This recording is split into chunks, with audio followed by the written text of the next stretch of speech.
you can dance with me.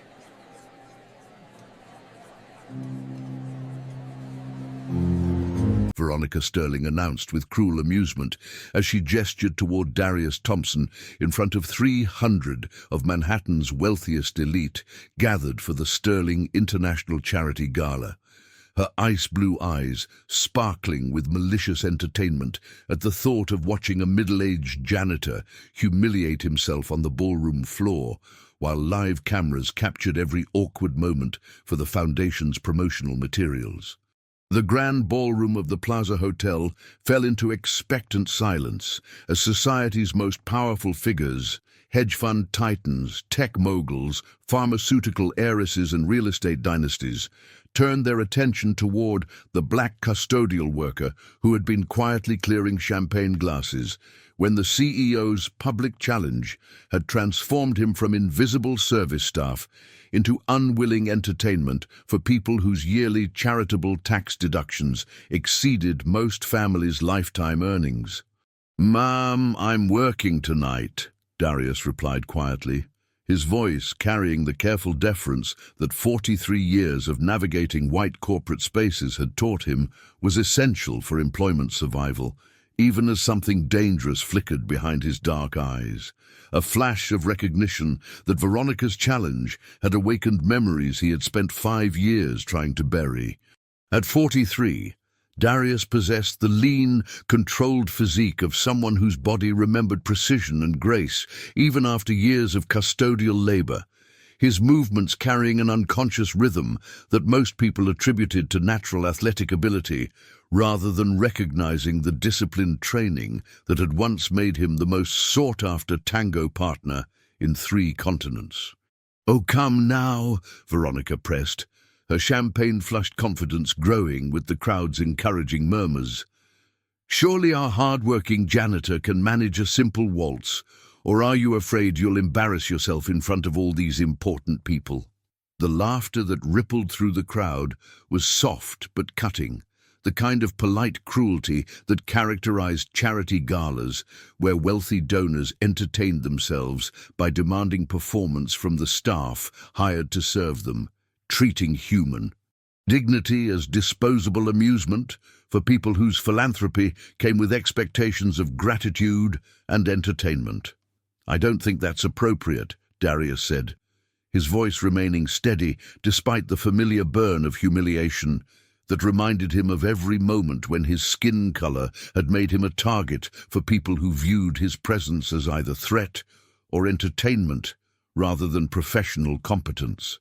"What's inappropriate?" Veronica replied, her voice carrying the sharp authority that had made her successful in boardrooms where dominance was measured by willingness to humiliate opponents.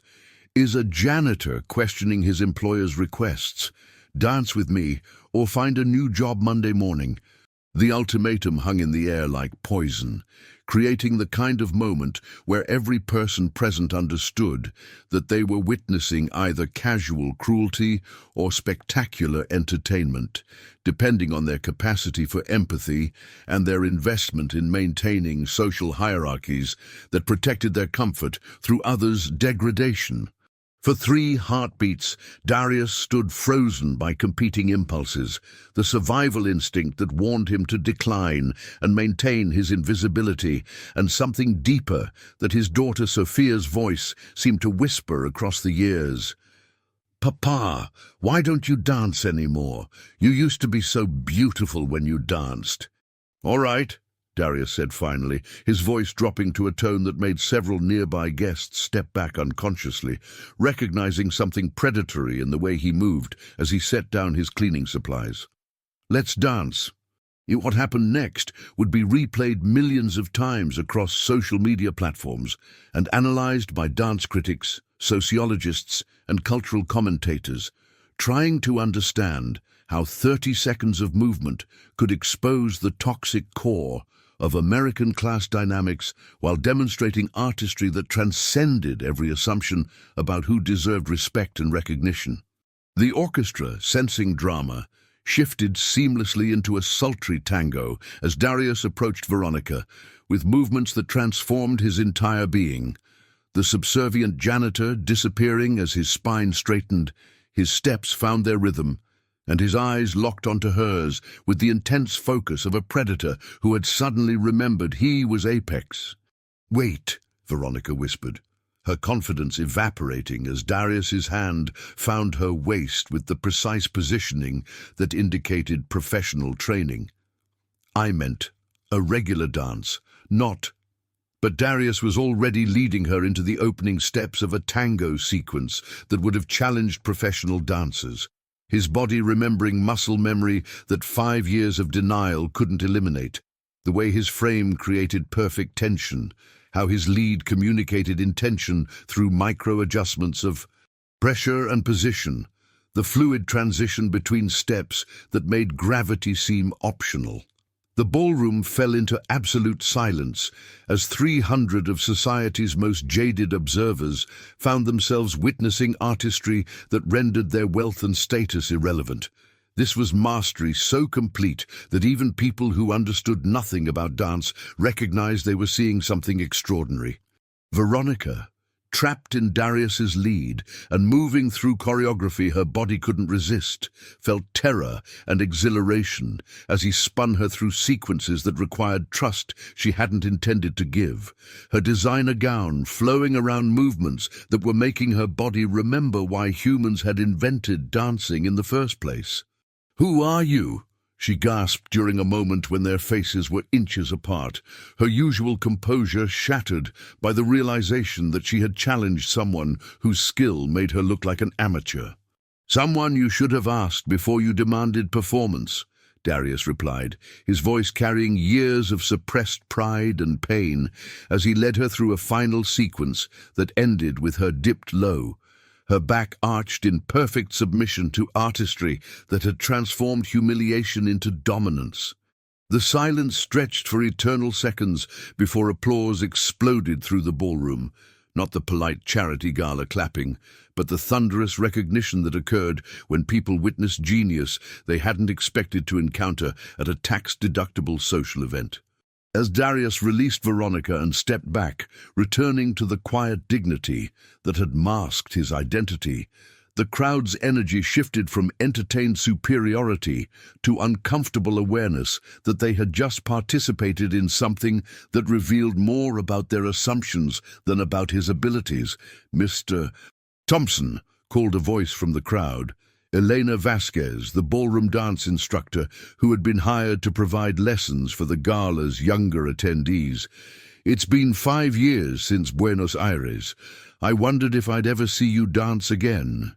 The recognition hit the crowd like electricity, as phone cameras that had been recording for amusement suddenly captured something that would make international news.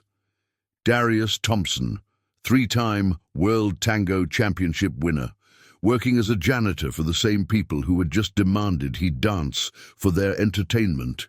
"Elena," Darius said quietly, his voice carrying exhaustion and resignation, "I told you I was done." "But Papa!"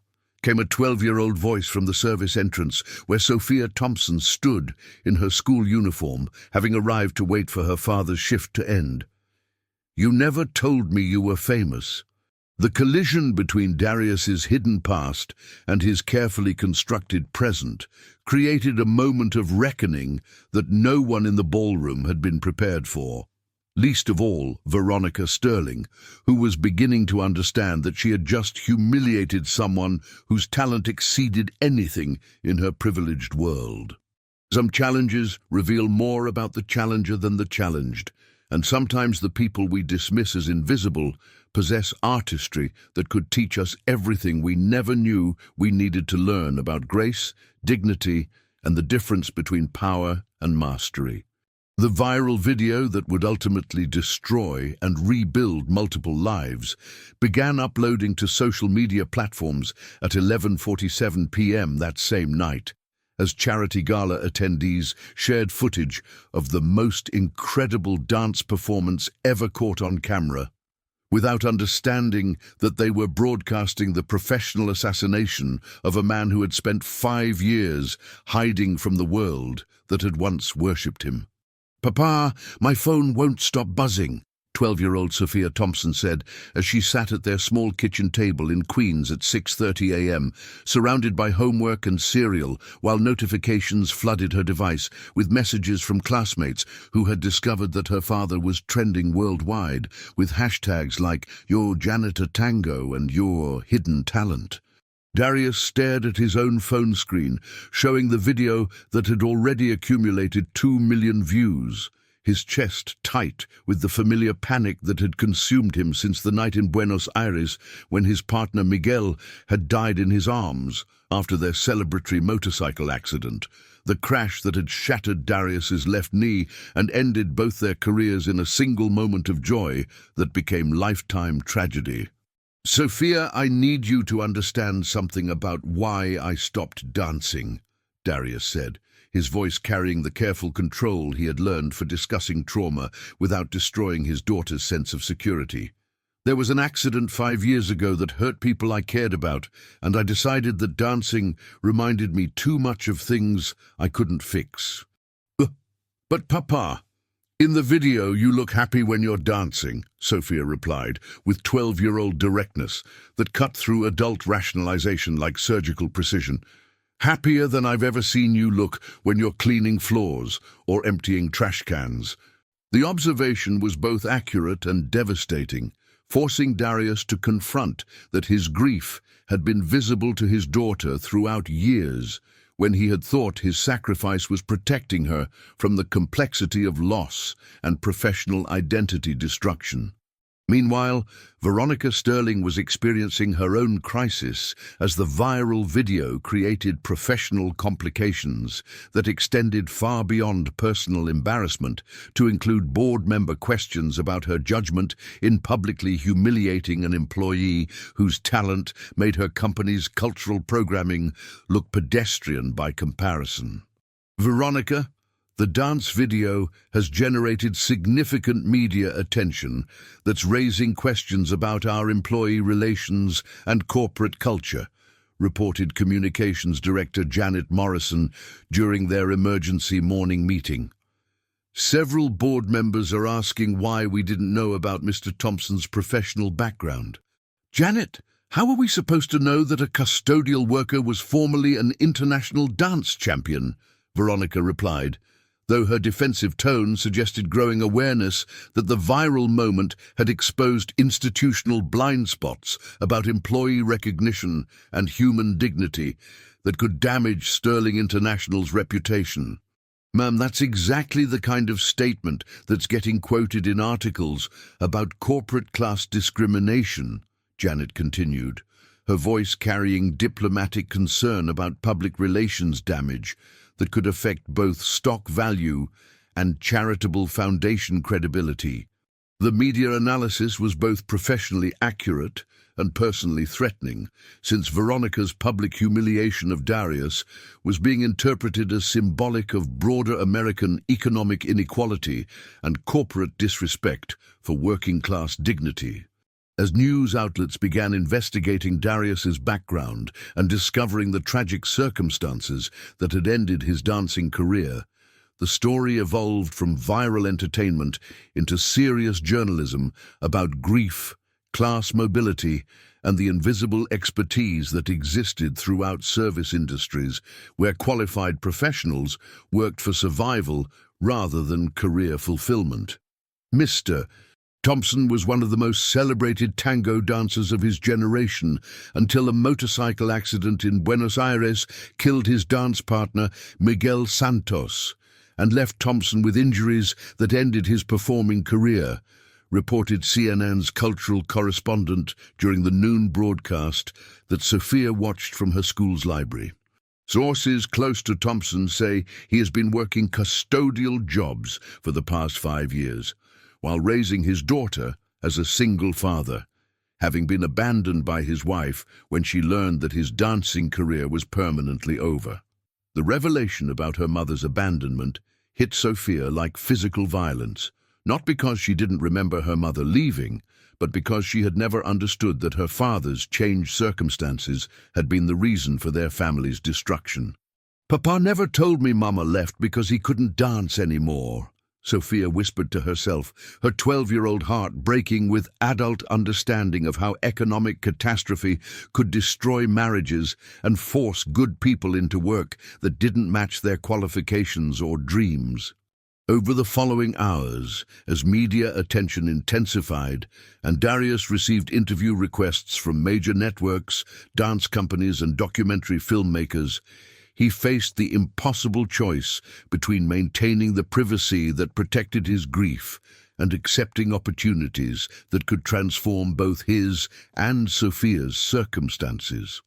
"Mr. Thompson, I'm Elena Vasquez," his former colleague said during their phone conversation that afternoon. "I know you said you were done dancing, but the response to last night's video suggests that people want to see you perform again." "Elena, I can't go back to that world," Darius replied, his voice carrying the exhaustion that characterized people whose trauma had made their greatest gifts feel like sources of pain rather than joy. "Every time I dance, I remember Miguel dying, and I remember that our accident happened because we were celebrating another championship that ended up meaning nothing. But Darius, your daughter is seeing you become famous for being extraordinary rather than invisible for being ordinary," Elena countered, using the practical wisdom that dance professionals learned about performance and personal identity. Maybe showing Sophia that your talent survived your tragedy could teach her something important about resilience and artistic courage. The conversation forced Darius to consider whether his protective isolation had been serving Sophia's development or limiting her understanding of what was possible when people refused to be defined by their worst moments rather than their greatest capabilities. As evening approached and the viral video reached 10 million views while generating think pieces about hidden talent, class assumptions, and the dignity of service workers, both Darius and Veronica understood that the 30 seconds of dance had created consequences that would require choices about personal identity, professional integrity, and the courage needed to live authentically rather than safely. "Papa," Sophia said during their dinner conversation, "if you're really as good at dancing as the internet says you are, why are you afraid to be good at it again?" The question contained 12-year-old wisdom that adult rationalization couldn't dismiss. Sometimes healing required accepting that gifts were meant to be shared rather than hidden, and that protecting children from parental complexity often prevented them from learning the most important lessons about surviving difficulty while maintaining beauty and grace. Some moral choices require understanding that hiding from excellence doesn't protect anyone from pain, and that viral moments sometimes force confrontation with truths that years of careful avoidance couldn't eliminate through safety and invisibility.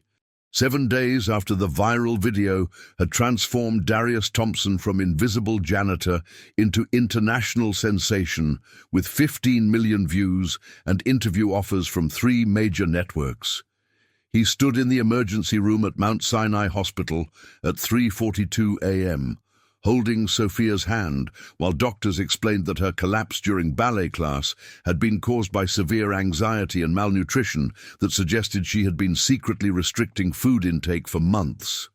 "Mr. Thompson, Sophia's medical evaluation indicates that she's been experiencing significant psychological stress that has manifested in disordered eating behaviors," Dr. Rachel Kim explained, with the careful tone that medical professionals used when family dynamics required delicate navigation. "She's been telling us that she needs to get skinny enough to dance like Papa, and that she's afraid of disappointing you if she's not perfect." The revelation hit Darius like physical violence, not just because his daughter had been harming herself, but because her self-destruction had been motivated by desperate attempts to earn love that he thought he had been providing unconditionally throughout their years of financial struggle and emotional healing.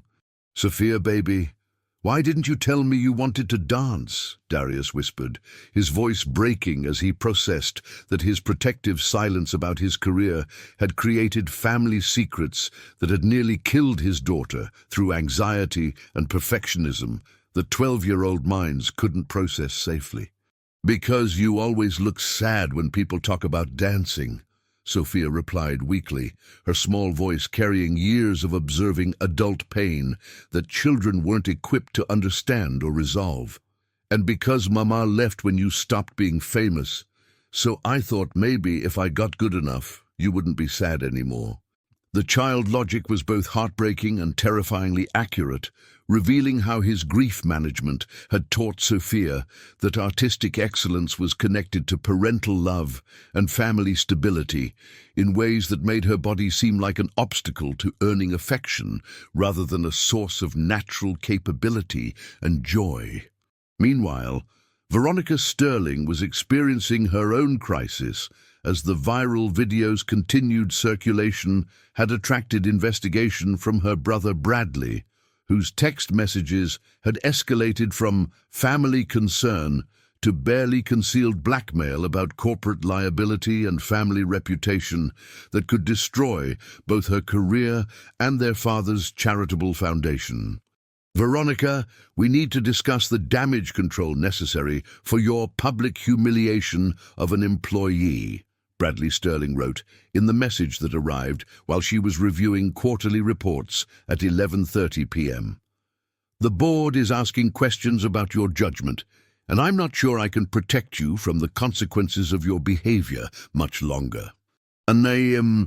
The threat was both legally sophisticated and emotionally manipulative, exploiting Bradley's position as corporate legal counsel to suggest that Veronica's spontaneous moment of cruelty had created systematic liability that could affect hundreds of employees and thousands of charitable beneficiaries whose support depended on Sterling International's reputation.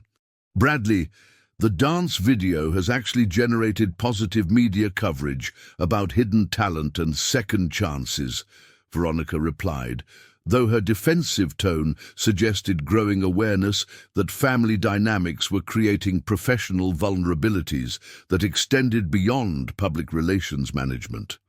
"But sister, positive coverage doesn't eliminate legal exposure if Mr.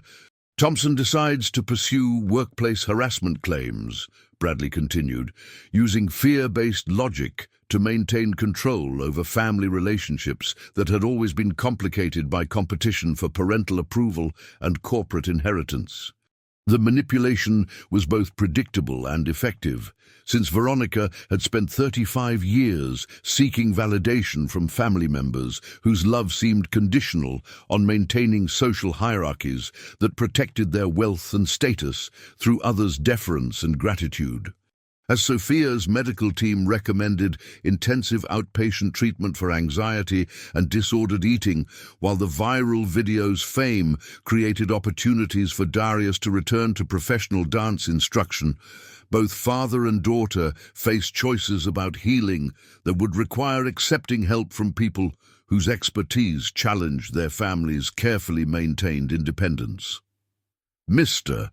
Thompson, Sophia's recovery will require family therapy that addresses how grief and economic stress have affected your relationship," Dr. Kim continued during their consultation meeting.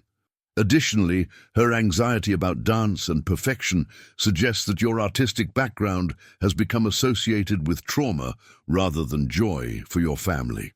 "Doctor, I stopped dancing to protect Sophia from the instability and heartbreak that comes with artistic careers," Darius replied, his voice carrying the exhaustion that characterized single parents whose protection strategies had created unintended harm for the children they were trying to shelter.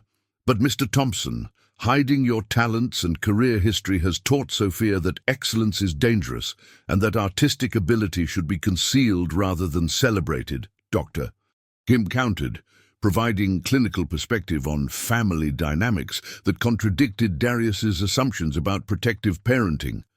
The assessment forced Darius to consider whether his trauma recovery had been serving Sophia's development or teaching her that gifts should be hidden, when they reminded adults of pain that children couldn't understand or resolve through their own behavior modification. Over the following days, as interview requests intensified and dance studios offered positions that could transform their economic circumstances, Darius realized that healing his daughter's anxiety would require accepting that his artistic identity had been part of what made him a good father, rather than a source of family instability.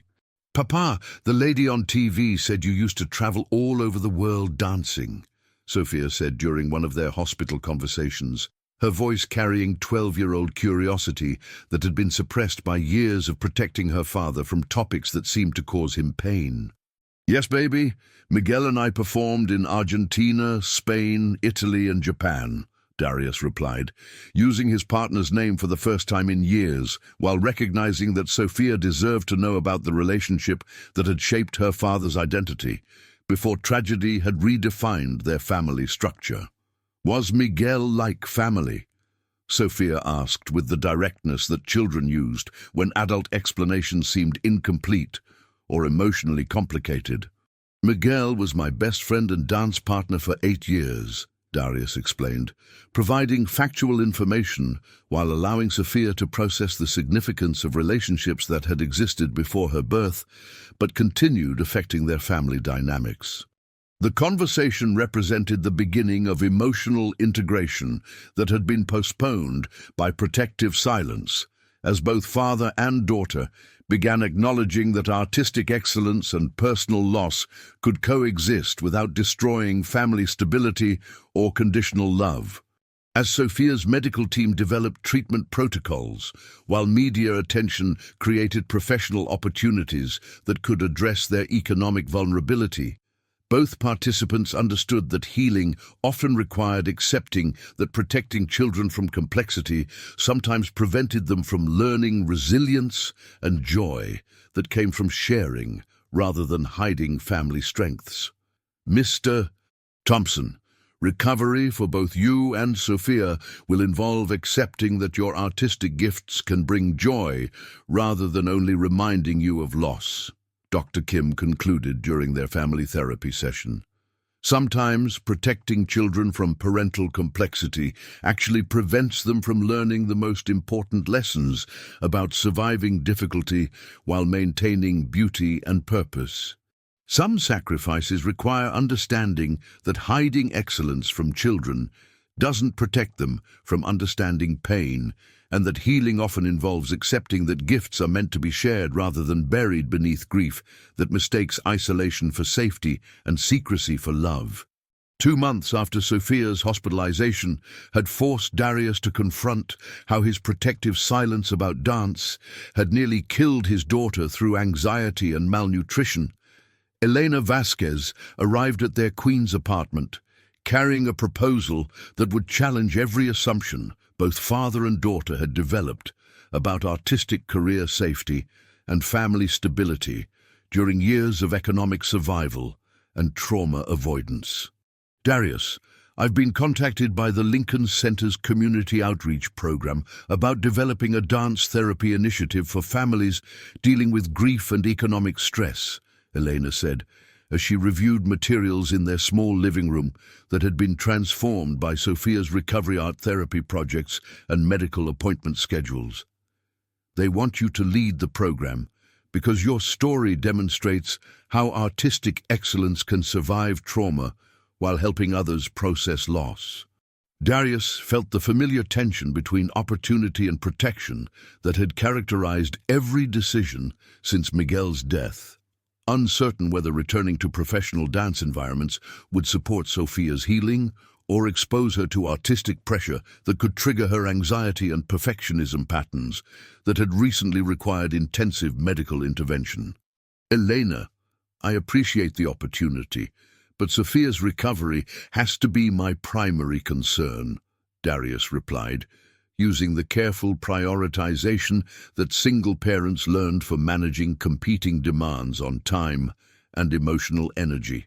"I can't risk creating instability that could affect her treatment progress or school performance." Actually, Dad, maybe teaching other people how to dance through sad feelings could help both of us learn how to be happy about dancing again," Sophia interjected with 12-year-old wisdom that cut through adult overthinking with practical emotional intelligence that therapists had been encouraging through family sessions. The insight was both therapeutically sound and personally challenging, since Sophia's recovery had required learning to express needs and opinions that years of protecting her father's emotional state had taught her to suppress for family harmony and adult comfort. Meanwhile, Veronica Sterling was discovering that the viral video had created opportunities for corporate reputation management that extended beyond damage control to include institutional reform that could benefit employees while generating positive media coverage about worker dignity and talent recognition programs. Ms. Sterling, the response to the dance video has generated inquiries from several corporate diversity consultants about developing employee expertise recognition initiatives, reported HR Director Sandra Martinez during their weekly review of personnel policies and public relations strategy. Companies are asking how we identify and utilize hidden talents among service staff. Sandra, what specific programs would be necessary to systematically identify employee qualifications that don't match their current job classifications? Veronica asked, understanding that institutional change could transform the viral moment from personal embarrassment into corporate leadership opportunity that addressed both employee satisfaction and operational effectiveness. We would need comprehensive skills assessment protocols, professional development funding, and management training about recognizing expertise regardless of educational credentials or employment history, Sandra replied, providing framework for systematic reform that could benefit hundreds of employees whose qualifications might not match their economic circumstances. The proposal represented evolution from crisis response to proactive institutional development, where Veronica's viral moment could become catalyst for corporate policies that valued human potential rather than just job classification limitations and traditional professional hierarchy assumptions. As their collaboration developed through Elena's program planning and Veronica's corporate reform initiatives, both projects required addressing family dynamics that had made professional excellence seem dangerous rather than beneficial for personal relationships and economic stability. Veronica, I need you to understand that my brother Bradley has been pressuring me to distance the company from the dance video situation, Veronica confided during one of their planning meetings, her voice carrying stress that suggested family conflicts were affecting her ability to pursue institutional changes that could benefit employees. What kind of pressure is Bradley applying? Elena asked, her experience with artistic community politics making her sensitive to family manipulation that could undermine creative projects through legal and financial intimidation tactics. He's suggesting that supporting Darius's dance program could create liability if other employees claim discrimination or if the program doesn't produce measurable corporate benefits, Veronica replied, using business language that concealed emotional manipulation behind legal and financial concerns. The resistance pattern was both predictable and concerning, since family members often undermined institutional changes that threatened existing power dynamics or challenged comfortable assumptions about social hierarchy and resource distribution.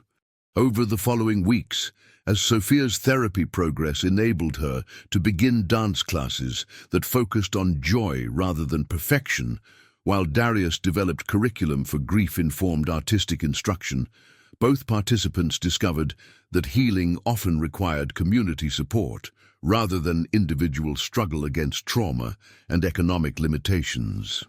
Dad, Elena says that other kids in the dance therapy program have parents who stopped doing things they loved because sad stuff happened, Sophia reported during one of their evening conversations, her 12-year-old perspective providing insight about shared experience rather than isolated family trauma. That's right, baby. Sometimes adults think that giving up things that make them happy will protect their families from being hurt, Darius replied, using therapeutic language that acknowledged both protective instincts and their limitations for family well-being and individual development. But Elena also says that sharing things that make us happy can help other people learn how to be happy too, Sophia continued, her growing understanding of artistic community contradicting years of family isolation that had been motivated by loss prevention rather than joy cultivation. The conversation reflected collaborative learning that extended beyond individual family healing to include community engagement that could benefit multiple families dealing with similar combinations of economic stress, personal loss, and artistic identity management. As Lincoln Center approved funding for the program, while Sterling International implemented employee development initiatives that created formal pathways for talent recognition and professional advancement, regardless of current job classifications, all participants understood that institutional change required collaborative commitment rather than individual achievement or corporate public relations management. What we're creating, Elena announced during the program launch meeting, is systematic proof that artistic excellence can be healing rather than traumatic when it's shared through community support instead of individual performance pressure. Darius and Veronica's partnership demonstrates that crisis moments can become opportunities for institutional reform that benefits entire communities rather than just resolving individual problems through personal success stories. Some alliances require understanding that healing from trauma involves sharing gifts rather than hiding them, and that institutional change often emerges from collaborative recognition that excellence should be cultivated rather than concealed when it can benefit community welfare and individual development simultaneously. The crisis that would shatter every carefully constructed alliance reached its breaking point when Bradley Sterling's blackmail escalated from financial threats to direct sabotage of the Lincoln Center dance therapy program, revealing that his control over Veronica had been orchestrated through systematic embezzlement from Sterling International's charitable foundation that funded the very community programs Darius was now teaching. "Veronica, you need to shut down this dance program immediately," Bradley demanded during their confrontation in her office at 8:30 p.m. on a Friday evening, his voice carrying the cold authority he had perfected through years of legal manipulation disguised as family protection. "The liability exposure from your janitor's therapy sessions could destroy everything our father built." The ultimatum was both legally baseless and emotionally devastating, since Bradley's real motivation involved eliminating programs that could expose his systematic theft of charitable funds through fake community partnerships that existed only on paper while real families received nothing. "Bradley, the dance therapy program has been helping dozens of families process grief and trauma while generating positive media coverage for our foundation," Veronica replied, her voice carrying growing suspicion about her brother's intense opposition to initiatives that seemed to benefit both company reputation and community welfare. "But sister, what you don't understand is that I've been protecting you from audit procedures that could reveal irregularities in foundation funding that predate your involvement," Bradley continued, using fear-based manipulation that exploited Veronica's limited knowledge of financial operations while positioning himself as protector rather than perpetrator. The conversation was interrupted by Elena Vasquez's emergency phone call, reporting that the Lincoln Center program had been suddenly defunded through mysterious administrative review that eliminated resources for families who had begun showing significant therapeutic progress through artistic community engagement. "Veronica, someone with access to Sterling Foundation accounts has cancelled our program funding and redirected the money to consulting firms that don't appear to exist," Elena reported, her voice carrying professional alarm about systematic fraud that threatened vulnerable families who depended on continued therapeutic services. Meanwhile, Darius was experiencing his own crisis as Sophia's anxiety had returned with devastating intensity after classmates discovered that their family's improved circumstances depended on charity funding that could disappear through corporate politics beyond their control or understanding. "Dad, kids at school are saying that rich people gave us money because they felt sorry for us, and that when they get tired of helping, we'll be poor again," Sophia said during their emergency therapy session, her 12-year-old voice carrying adult awareness of economic vulnerability that therapeutic progress couldn't eliminate. "Baby, our family's security doesn't depend on other people's charity," Darius replied, though his own anxiety suggested awareness that their housing, Sophia's medical care, and his professional opportunities remained dependent on institutional support that could be withdrawn through administrative decisions they couldn't influence or predict. "But Dad, what if I get sick again and we can't afford the doctors?" Sophia pressed, her question revealing how economic trauma had taught children to prepare for medical abandonment, rather than trusting that adult protection could survive financial crisis or institutional withdrawal. The family conversation was interrupted by Elena's discovery that Bradley Sterling had been using shell companies to embezzle foundation money, while simultaneously pressuring Veronica to eliminate programs that could expose his fraud through financial oversight and community accountability measures. "Darius, we need to meet immediately," Elena announced during her urgent call.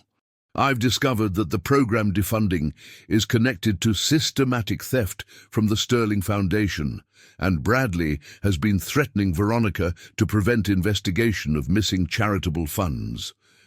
The revelation meant that their dance therapy program had become collateral damage in corporate crime that exploited vulnerable communities while using family manipulation to prevent discovery and accountability for systematic fraud affecting multiple social service organizations.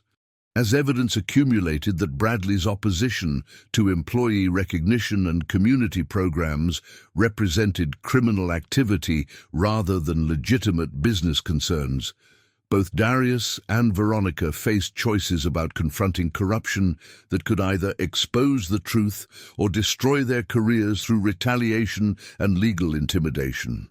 "Veronica, I need you to understand that your brother has been stealing money intended for families like mine," Darius said during their emergency meeting, his voice carrying controlled anger about discovering that charitable theft had been disguised as business prudence and family protection.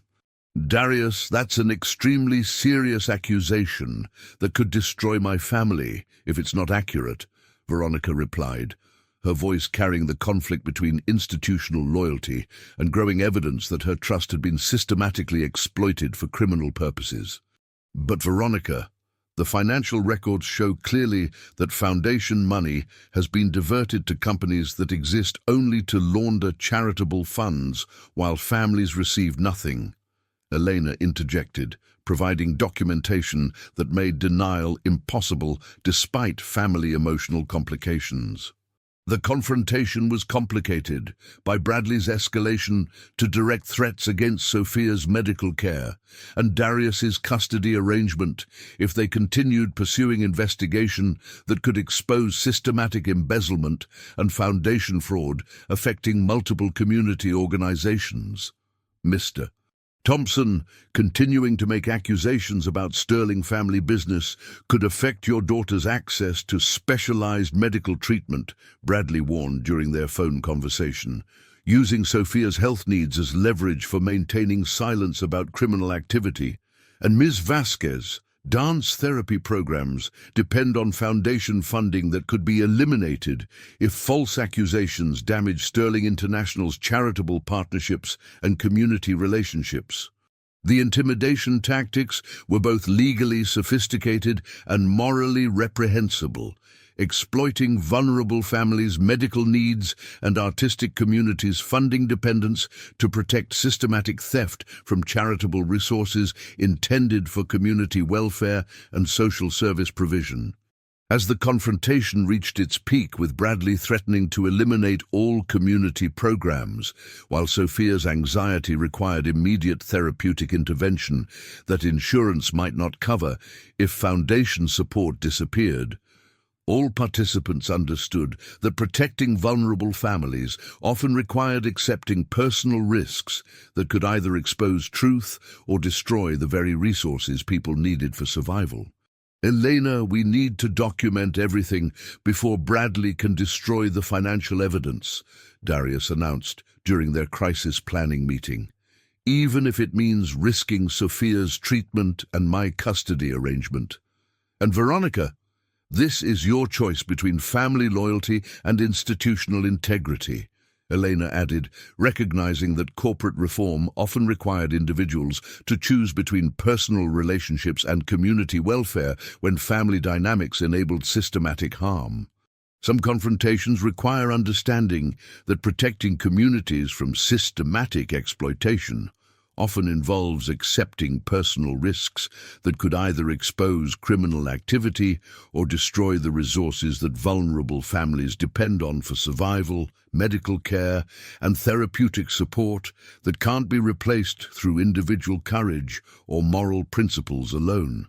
22 months after Bradley Sterling had been sentenced to 8 years in federal prison for embezzlement and charitable fraud, while Veronica transformed Sterling International into a model for employee expertise recognition and authentic community investment, Darius Thompson stood center stage at Lincoln Center's newly renovated community theater, watching Sophia perform a contemporary dance piece she had choreographed about healing from family trauma, while 300 audience members witnessed the artistic courage that had emerged from their collaborative recovery and institutional reform.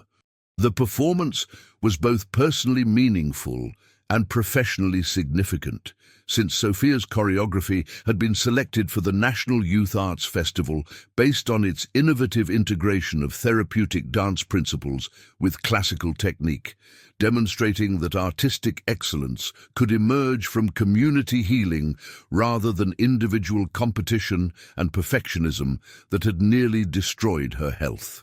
"Dad, I'm not nervous anymore when people watch me dance," Sophia said during their pre-performance conversation backstage, her 14-year-old voice carrying confidence that had developed through years of therapeutic work and community engagement that valued artistic expression over commercial success or parental validation.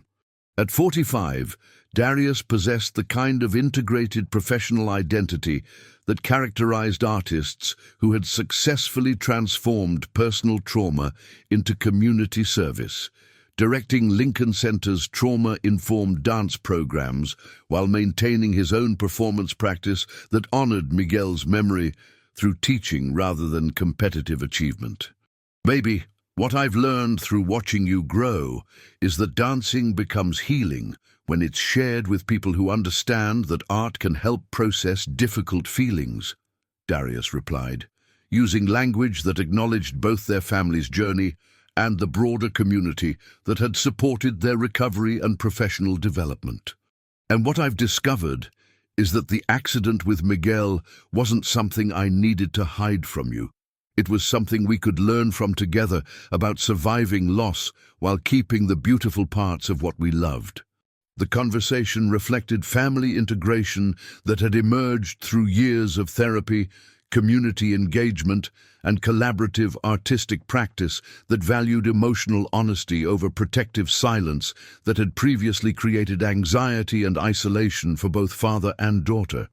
Meanwhile, Veronica Sterling was experiencing her own continued transformation as her leadership of Sterling International had evolved beyond damage control to include systematic advocacy for employee professional development and authentic charitable partnerships that created measurable community benefits rather than tax-deductible public relations opportunities.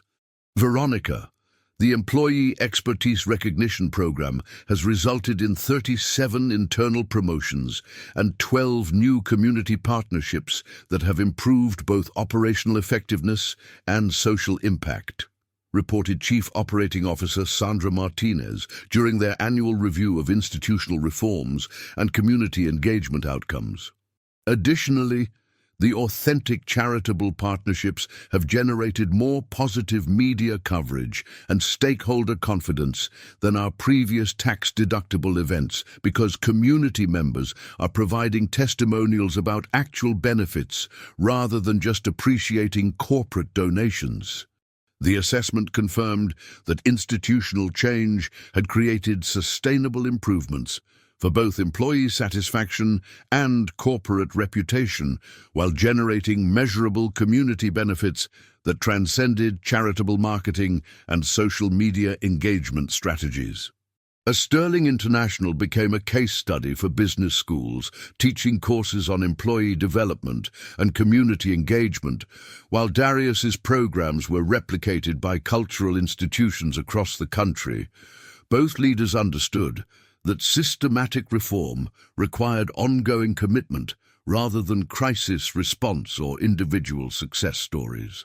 Over the following months, Elena Vasquez was documenting the therapeutic outcomes of trauma-informed artistic education through research collaboration with Columbia University's psychology department, providing academic validation for community-based healing approaches that integrated professional excellence with social service and family support systems. The Sterling Lincoln Center partnership has demonstrated that corporate community collaboration can create therapeutic programs that address both individual trauma and systematic economic barriers to artistic education, Elena wrote in her research summary for the Journal of Community Psychology and Arts Therapy. Darius and Sophia Thompson's case illustrates how family healing can occur through community engagement that values expertise sharing rather than individual achievement, while Veronica Sterling's institutional leadership demonstrates corporate responsibility that transcends charitable donations to include systematic employee development and authentic community investment.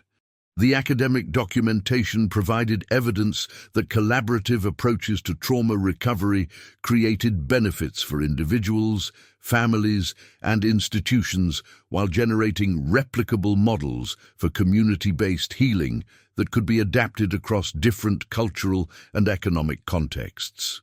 As their extended professional family continued evolving through Sophia's artistic development, Darius's program expansion, Veronica's corporate leadership, and Elena's research contributions, all participants understood that sustainable social change required collaborative commitment to both individual healing and institutional reform, rather than just personal success or charitable marketing. Sophia, what I want you to understand as you prepare for college and your own professional development, Darius said during their family celebration after her Lincoln Center performance, is that your artistic gifts are meant to be shared with communities that need healing and beauty, not just audiences that can afford entertainment. Dad, what I've learned through our family's experience is that helping other people process difficult feelings through dancing makes me feel stronger about my own feelings, Sophia replied, her 14-year-old perspective combining individual growth with social awareness about artistic responsibility and community engagement. And what I've discovered is that the reason you and Miguel were good dance partners wasn't just because you could do complicated steps together. It was because you helped each other be brave enough to share beautiful feelings with other people. The insight reflected mature understanding of artistic partnership that honored loss while embracing community engagement, demonstrating how therapeutic work could transform grief into wisdom that benefited both personal development and social contribution. 5 years later, Darius stood in the expanded community center that Sterling International had funded in Queens, watching Sophia teach dance therapy to teenagers whose families were experiencing economic crisis and personal trauma. while Veronica observed from the audience with board members who were learning how authentic corporate social responsibility created sustainable community partnerships rather than just charitable tax deductions. "Veronica," Darius said, as their collaborative work continued expanding to multiple cities and cultural institutions, "I want you to know that your willingness to learn from your mistakes and transform institutional culture has created opportunities for hundreds of families to access artistic healing that wouldn't have been possible through individual charity or government programs alone." Darius, what I've learned through our partnership is that corporate leadership requires recognizing that employee expertise and community wisdom often exceed executive knowledge about solving social problems, Veronica replied, using language that acknowledged both personal growth and ongoing commitment to institutional humility and collaborative problem-solving. The conversation reflected friendship that had transcended crisis intervention to include genuine mutual respect and shared commitment to systematic social change that created sustainable improvements for vulnerable communities rather than just individual success stories or corporate reputation management. Some families, they had discovered, were created through collaborative commitment to community healing, and that the most meaningful professional achievement often emerged from sharing artistic gifts through institutional partnerships that valued human potential while creating systematic opportunities for recovery, development, and social contribution that benefited entire communities rather than just individual participants.